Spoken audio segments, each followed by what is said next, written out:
have played a lot of cozy games in 2024 so far. From big hits that dominated the cozy gaming space to unknown, underrated hidden gems, I've played my fair share of games. And since the year is, oh my god, almost over, I thought it would be time to tell you my top 10 cozy games of the year so far.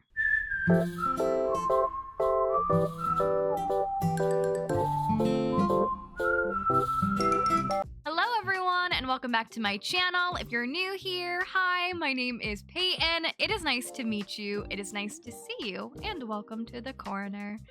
Oh my goodness, I feel like the year has flown by, and also like it's been 8 years in one. Alas, I have played many games, and when I was thinking about the end of the year, one of the things I like to do on this channel is do like a big ranking tier list video of all of the games I played, which we will still be doing that, of course, come December. But I wanted to kind of let you guys know what I think have been the stars of the year so far for me, because so many people ask all the time. And when I sat down to curate this list, I will say I did have a tough time remembering what even came out this year, and also just like what did I thoroughly enjoy the most playing. No!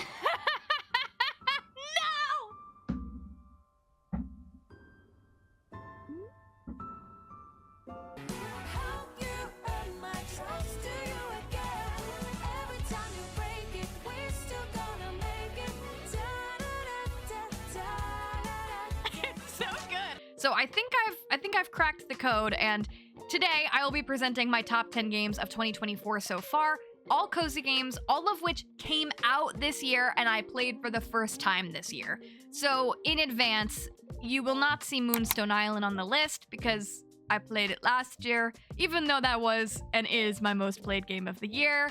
Any game came out in 2024 and I played it for the first time was eligible, and these are what I came up with, and these are my favorite at the time of recording, which is October 9th is today.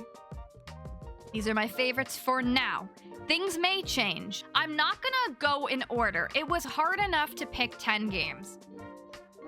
The order irrelevant for now, okay? I'll tell you my game of the year at the end of the year, but for now, top 10 in no particular order. Let's get into it. But before we do, please be sure to click the lovely little like button, as well as subscribe for more cozy, chaotic content. And if you want to see me play cozy games live, maybe these games live on the list, you can check out my live streams right here on YouTube and over on Twitch. I'm in both places. Did you know? Now you know. Okay, I'll shut up. Let's get into it. The first game on the list is a game that is really unique. It has stood out to me. I never forget about this game when I think about all the games I played. I dedicated a lot of time on this channel to this game, and I feel like no game has come close to being as crazy as this one. I don't know any other game has made me laugh the way that this one has. It's perfect if you like farming sims, but think the traditional farming sims are missing a little bit of deadly diseases and death. This game is called Echoes of the Plum Grove. Echoes of the Plum Grove is a game I covered thoroughly on this channel. I made and I played 100 days of Echoes of the Plum Grove, which is very full of fun things, as well as I also live streamed this game a lot. So if you missed any of the coverage, go check it out. But in case you're curious as to what this game is, Echoes of the Plum Grove is a cozy farming simulator where your decisions have consequences. A new life awaits you in Honeywood. After washing onto the island shores, you'll find yourself the newly minted owner to a humble plot of land. You'll need to pull up your sleeves, grab your tools, and get to work building a farm that will not only last a lifetime, but span generations. This game is actually a cozy farming game meets survival simulator in a way, because it's set in the olden world where smallpox and other diseases were very deadly and present. And while you're farming and doing cute stuff, you're also managing, surviving, not getting sick, as well as not eating poisonous mushrooms, which I absolutely never did, ever. I never did that. As well as the game also makes it realistic in a way that your crops will actually rot, so you have to worry about using your crops before they rot or preserving them. And when your character dies, because you will, I'm sorry, hopefully it'll be through old age and not through a deadly disease like I did, but when you finally die, you will continue playing as your children in the game, meaning you can play this game through generations and generations, and it can continue to keep on going. This game is really something special because it is just so insane. You can tailor the game to make it a little bit easier if you don't want to balance all of the things like dying, diseases, food rotting. If that's all too much for you, you can tailor the game to make it a bit cozier. But I feel like Echoes of the Plum Grove, it's got such a unique art style, and the mechanics of the game just felt so refreshing to me that it definitely makes it a very easy choice for one of my favorite games of the year. I think that this game had a big moment when it first came out, but I feel like I haven't heard people talk about it as much, so I would say that it's kind of underrated. I hope more people play this game soon, and it's gotten some updates since launch as well, so I definitely have my eye on this game for more content and more chaos to come. The next game on the list is one of the first cozy games I played this year. I played this one all the way back in February, and it has stuck with me, which I think is a good sign that it is one of my favorite games of the year. This game is perfect if you like to knit. You also like fun little creatures. This game is called BANDLE, a League of Legends story. BANDLE is another game I covered on the channel in multiple ways. I actually got to do a sponsored video earlier this year with BANDLE. This one's not sponsored, okay? No one has bought my love. No one has paid for a spot in this top 10. I just genuinely really enjoyed the game. But the video that I made was a everything you need to know about BANDLE video. So if you want to know more, that's a good one to watch. And then I also continued the playthrough on live stream a few times as well. So all of the content for all of the games will be linked down below. But let me tell you about BANDLE in case you missed it. BANDLE, a League of Legends story, is a crafting RPG set in the whimsical world of Bandle City. After a party goes wrong, the portals that connect your home collapse and throw everything into chaos. Using your knitting magic and backpack house, you'll need to restore the portals to reunite Bandle City. BANDLE was a very surprising game to me this year because it was one of my most anticipated games. I first heard about it last year, and I thought the game was going to be something different than it was. I kind of thought it was going to be more of an open-ended, like, farming sim, but instead of farming, we're knitting. And it's kind of not like that. It is definitely a story-driven, quest-based game, which is something I wasn't expecting, and was something that I wasn't sure how I felt about at first, to be honest. But as I played the game, I really enjoyed the fact that it was something different because I really did enjoy the story of the game, and I did enjoy the quests. I'm usually not a person that likes to do like fetch quest after fetch quest and go from here to there, find this character, go to this. But in BANDLE, I don't know, I just really enjoyed the overall vibes.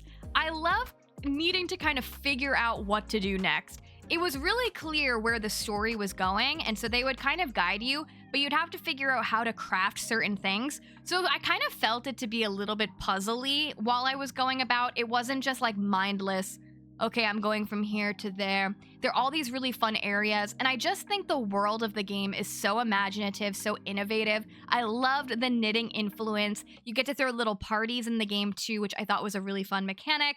I haven't finished the main storyline of the game yet. I'm almost done with it. It's one that I always think about going back to, and just a game that when I think about, I just get such good vibes and such good energy. I love the characters. I think BANDLE is a really cute game if you haven't experienced it already and you want a little bit of knitting magic in your life. This could be a good one. The next game on the list is my like hidden gem. I don't think that many of you have played this, but you should because it's a really fun game. I don't know, man. This game, it seems like it's gonna be simple. You're gonna see it and you're gonna be like, what? That's in your top 10? but I don't know if I've been as thrilled and enthused about any game this year in the way that I have when I've played this one. It's a really great game if you like management and coffee. This game is called Coffee Caravan, which I have indeed streamed on the channel in the past, and you can check it out. In case you've missed it though, Coffee Caravan is an immersive cafe management game where you are tasked with brewing up a variety of coffee, tea, and soon even ice cream delights, all while building your very own coffee business on wheels. The game features a charming 3D environment with a pastel-colored aesthetic, and your daily journey takes you on a procedurally generated road trip full of surprises. Throughout the adventure, you'll discover and unlock new recipes, purchase cutting-edge appliances, and focus on building an efficient and enjoyable experience for your customers. This game may seem simple, like I said, okay? It's a coffee restaurant management game, okay? But what's so fun about Coffee Caravan is the way that you play the game is you're going through this pyramid, like you're doing these runs, and as you progress further and further through the run, you will get more things. So you'll get new recipes, you'll get new equipment, all in the hopes of getting to the end of the run, which will help you increase and upgrade your caravan. And this game is just wildly fun. I really love that mechanic of going through the runs. It's something that keeps me wanting to play. They are doing an update to it soon where there's going to be a whole ice cream world, which is really fun. And I believe they're also officially making a Twitch integration where you as the streamer can have people in your chat be in the game. But there's also right now a mod that lets you do that anyway. And I did it recently and it was just so much fun. And then I wonder who the first customer is going to be. I also have a couple test names, so... Oh, of course it's the test name. All right, who's going to be the first customer, hopefully? It's Maisie! Maisie, what do you want today? Maisie, we're so glad you're here. Oh, you want an espresso? Oh my god, Maisie, we have beef. I just love games that include interaction, especially like in a live stream format. I think Coffee Caravan is so fun. I think it's proof that a game does not need to be the most complicated thing in the entire world for it to be really fun. This one is definitely one that I turn to when I need a fast-paced energy game. And also when I want to torture myself. I love to play Coffee Caravan, and so it's definitely one of my favorite games of the year. Sticking with underrated games, I feel like this game, I don't know why more people did not play it and it wasn't like a bigger moment in the cozy gaming community. Hopefully it will have its moment if it ever decides to come to consoles, but I think that this game is just so sweet, and every time I play it, I just feel good inside. This game is perfect if you've always wanted to farm, but in space, and it's called Little Known Galaxy, which I actually, guess what, have covered on the channel before. I made a review video, and I made several streams playing the game, in case you want to check it out. But in case you've missed it, Little Known Galaxy is a cozy single-player RPG space adventure that is full of friendly characters, exploration, crafting, and farming. You'll join Space Alliance as a new captain in training and work with your quirky crew to solve the mysteries of an ancient relic found on the Gray Planet. As you go from planet to planet in the solar system, you'll also work on customizing your space, crafting, farming, cooking, and maybe even romancing some of your crew along the way. Little Known Galaxy is a little adorable, very sweet game. There is a storyline to this game, but you can, play on, you can tend to your farm and do all that stuff. And I just really enjoy it. I know that it's starting to become trendier to see, science fiction-y, specifically space games come into the farming sim world. I don't know how many of them I've liked, to be honest, but this one I like. I like this one a lot. I like the characters, the art style is really cute. I really like pixel art, so love this one. I like that all of the planets are very different. So there's a water planet with water-related NPCs. There's like a fire planet. There's like a very gray, dusty planet. And it is fun and exciting to get to go to the next space, as well as it's challenging enough. Like, you have to work at crafting and grinding for resources, but it's not too much of a grind where you don't want to do it. I don't know if there's endless replayability in this one, but it is something that I thoroughly enjoyed. It's also made by a two-person husband and wife development team, which I just think is so sweet and so amazing. I knew going in that I probably would like this game, but I didn't know I was going to like it enough where it was going to be one of my favorites. But it's one that sticks out in my brain very easily when I think back to all of the games I've played and really enjoyed this year. I love when I'm right. I love when I'm right. I love when I have a very highly anticipated cozy game and then it comes out and it's just as good as I hoped it would be, if not better. And this game is definitely that for me. This game is one I've put in so many videos and is one that I have been so excited about for so long. So much so that I was almost nervous when it came out. Like, what if it doesn't live up to the hype? But it did, and even exceeded it. This game is perfect if you want some romance, but not in your life, in other people's lives. Other people's lives. This game is called Love Ghostie, and you better believe I've streamed Love Ghostie, I've made tons of things, and also very cool, in case you didn't know, I'm a co-host on a cozy game podcast called the Slow Burn Podcast, and we actually interviewed the lead developer for this game on our podcast a few weeks ago. So go listen to that too if you want to hear more. But in case you're not familiar with Love Ghostie, well, let me tell you about it. Love Ghostie is a cozy management game with tons of wholesome romance. As a cute ghost in a manor, it's your job to set up the residents and help them find love. Pretty much, it's a game where there's different animal residents, all of which who have their own personality, likes, dislikes, and character traits.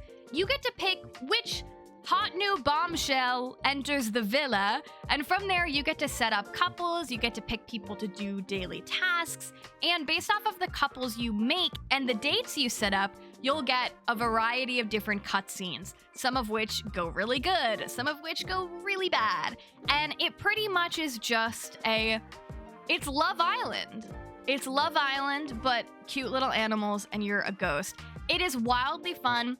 My fear going into this game was that there wasn't going to be a lot of interest after a few hours because there's only so many characters, and my thought was like, okay, there's only so many couples you could make, but the amount of combinations you can make in this game is absolutely wild and chaotic. Like, it is so fun to keep track of, like, okay, this person's been on a date with everybody else, like, which one is better? Obviously, this character likes this character more, but this character likes this character more.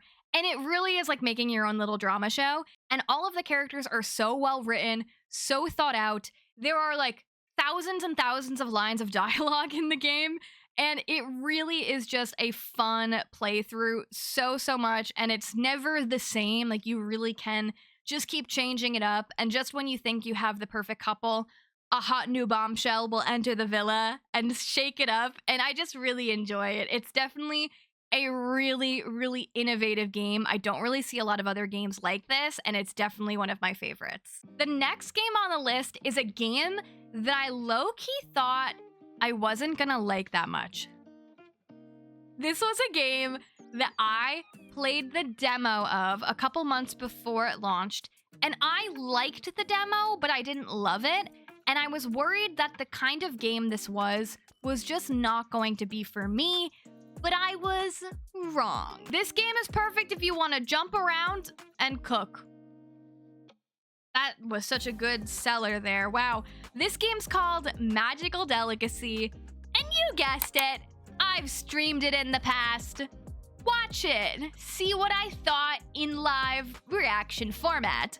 But in case you don't want to do that, Magical Delicacy is a wholesome pixel art platformer game where you get to cook magical delicacies from a vast collection of ingredients in your own shop. You'll experience an unfamiliar town and deliver tasty treats to the townsfolk, while getting to learn new ways to traverse, discover secrets, and experience a unique witchy world. This game is actually a Metroidvania-inspired cooking game, which is a type of game I have never played before. I always say on this channel, I'm not that big into platforming. This year has proven that's a lie, because I really enjoyed the platforming in this game. You're not just going around picking up ingredients randomly. Like, you really need to think, and it's very puzzly to figure out like which part of the map to unlock next. This game, I will admit, can be really confusing. They do not give you that much direction, which normally I hate. I'm like, no, please, I beg you, please spell it out for me. This game, though, it really is a nice discover as you go type of thing. I like that the map kind of gets revealed to you as you find your way. Like, you need to find secret passageways, jump on certain platforms to get to other areas. And as you do that, things start to become clearer and unfold. But my favorite part of this game is, as I'm seeing more cooking games arise in the cozy gaming space, something I don't like is a cooking game where you can only cook if you have the recipe, or if you don't follow a recipe exactly, you don't make anything. You make like a failed dish, or you make like goop or something. What I like about this game is you can find recipes for food items, or you could just do what I do and just combine random things. And more often than not, you will discover an actual dish on your own, or you'll make some kind of ingredient that you can use in another dish. And I love that, because sometimes with cooking games, I feel like it's too slow to acquire all the recipes, and I get a little bit bored, to be honest.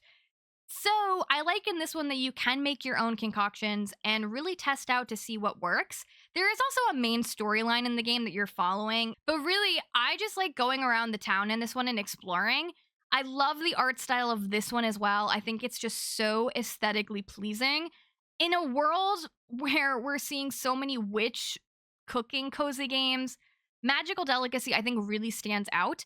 And if you've never played a game like this before, I would recommend giving it a try, because I really didn't think I was going to like this one as much as I did, but it definitely stands out among the crowd because it did feel super unique, and it made me realize that maybe there are other types of games that I don't think I'm going to enjoy that I might enjoy. The next couple games on the list are all brand new games.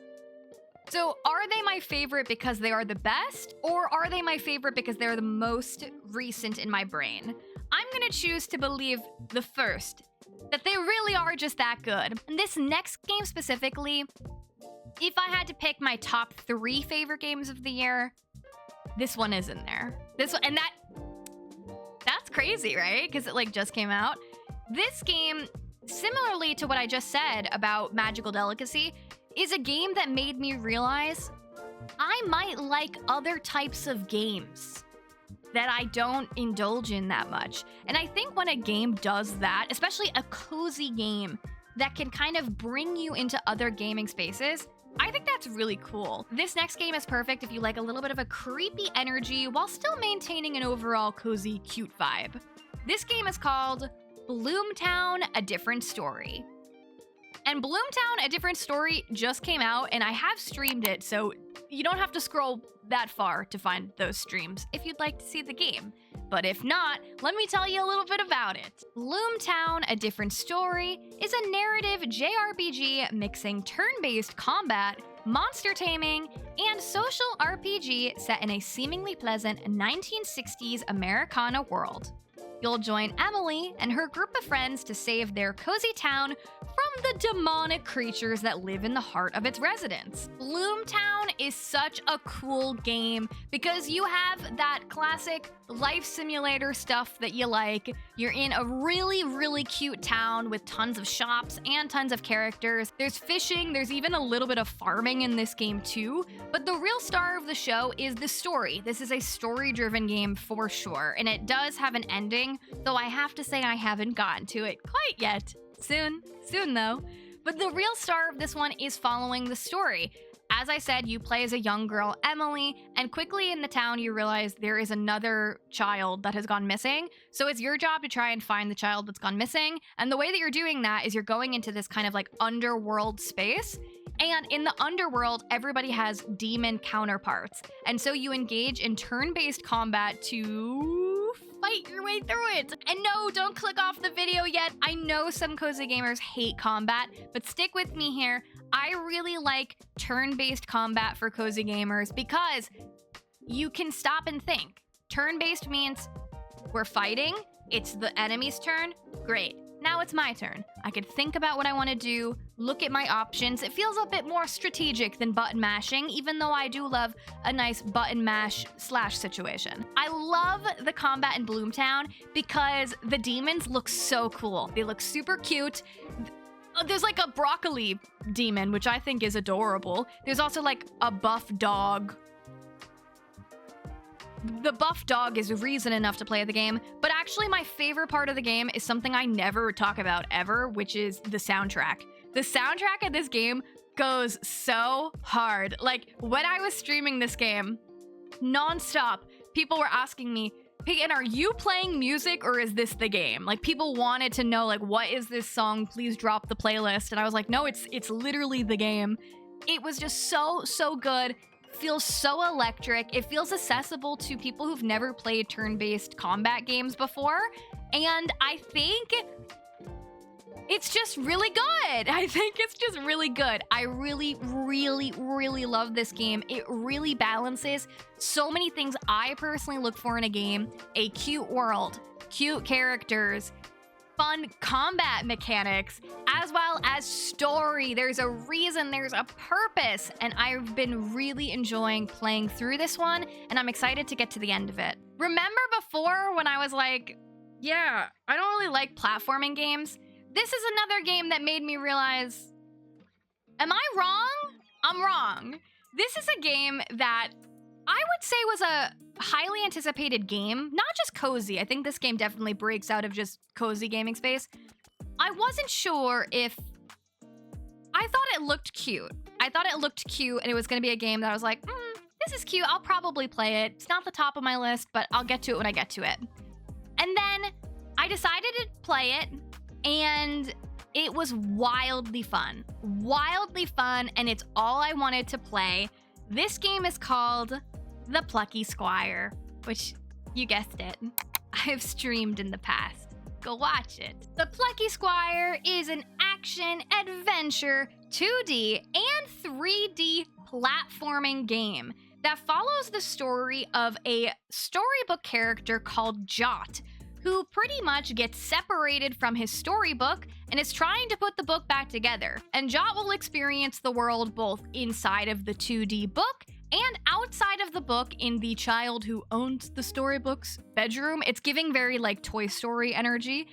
And it's your job to go through different puzzles and platforms to find your way to save the book, because the book is being destroyed and you need to save it. Again, I thought this game was not going to be something super special. I thought it was cool. I thought it was cool that you could switch from the 2D and 3D platforming. But this game really like has everything. It really has everything. The platforming, really cool. You also have different modes, so if you want to make the game easier, you can, but I liked playing it on the base mode. It's really puzzly, like you really have to think in the game, but they also do such a good job of giving you hints in case you are stuck, which I enjoy because sometimes I get a little stuck. And not only that, there are other mechanics that you get to engage with along the way. Like there is combat, sometimes you are just slashing with a sword, but other times you'll actually get to do like a crossbow situation, and like these random like little mini games will pop up. It is so wildly fun. This game just feels like a whimsical, childlike wonder. It just gives me so much nostalgia as well. And I just think it is like a piece of art. Like there is so much heart in this game, and it's just done so well. I think a lot of people could enjoy this game. Again, I didn't think that this was necessarily going to be a cozy game, but I think it is. I think it is, and I think that it is extraordinarily fun, magical, and overall gives me good energy and good vibes, and that's why it's one of my favorites. Don't worry, everyone. Nintendo made the cut, okay? Nintendo made the cut. They're in here. This game just came out. I've played it less than every other game on the list, but it is so good that it rightfully, I thought, should have space in this video. You probably know what it is. It was my first ever Zelda game, and it's called Legend of Zelda: Echoes of Wisdom, which I streamed it recently.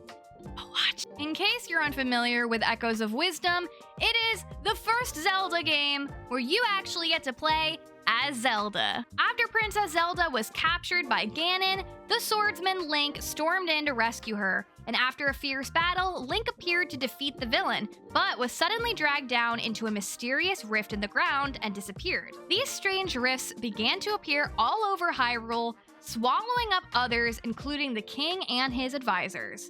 Left alone, it's now up to Princess Zelda to save her kingdom in a brand new adventure in the Legend of Zelda series.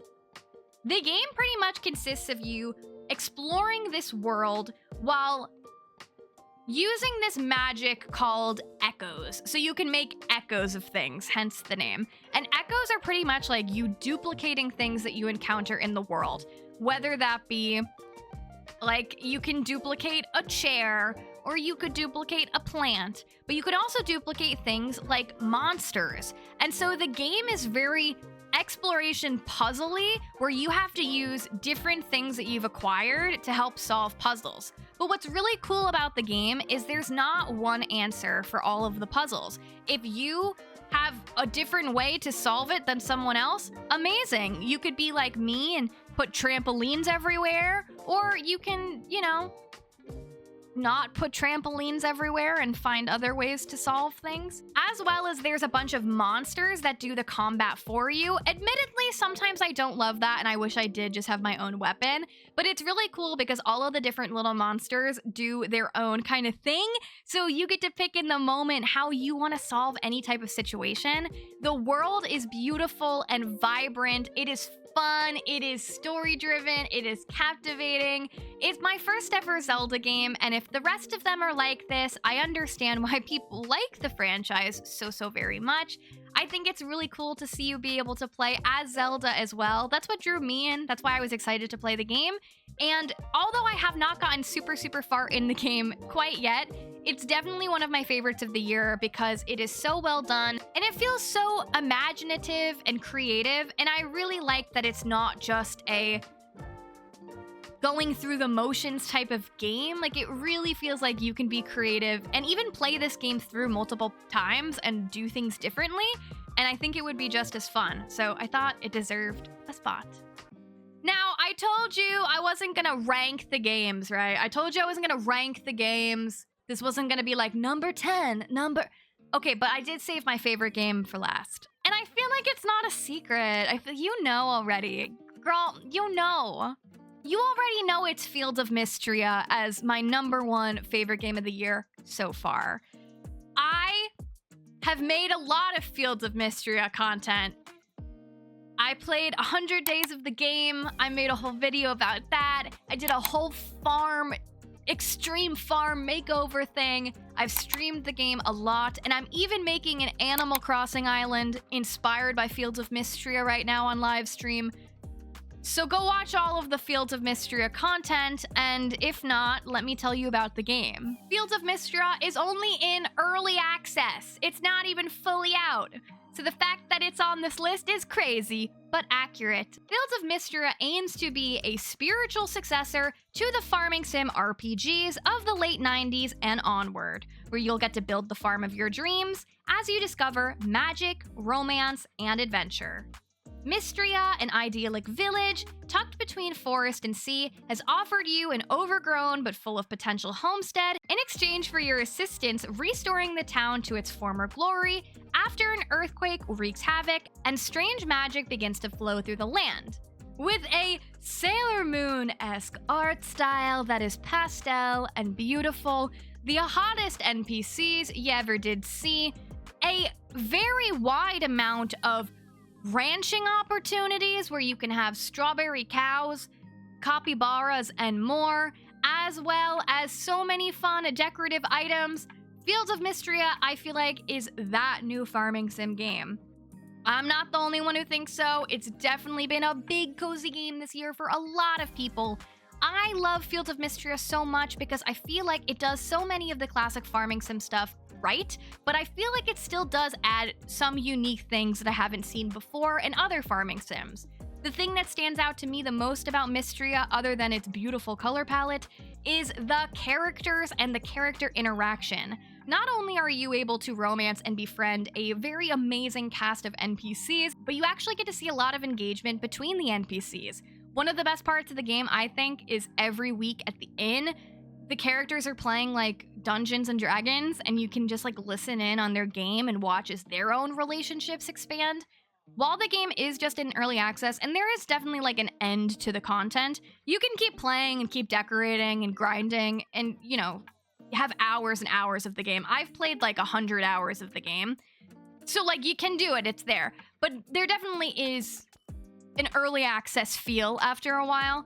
But with what exists in the game, it makes me so excited and so hopeful for the future of farming sim games. I feel like it's really hard to get a new farming sim game that actually kind of sticks and does something different.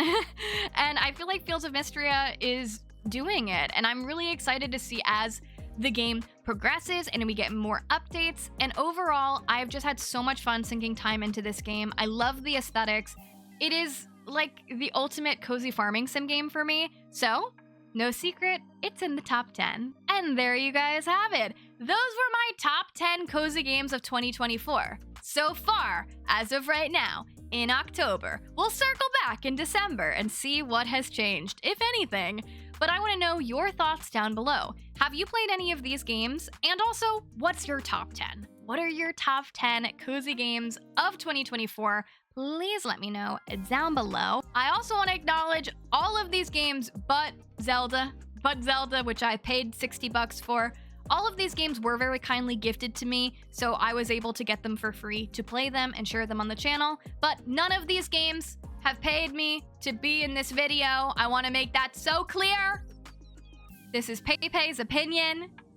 And while I'm so appreciative of getting games for free, they do not control what I think and which games are my favorite. Cool, good, great, amazing. Please be sure to click the lovely little like button on the way out, as well as subscribe for more cozy, chaotic content. I will see you in the next one. Bye-bye.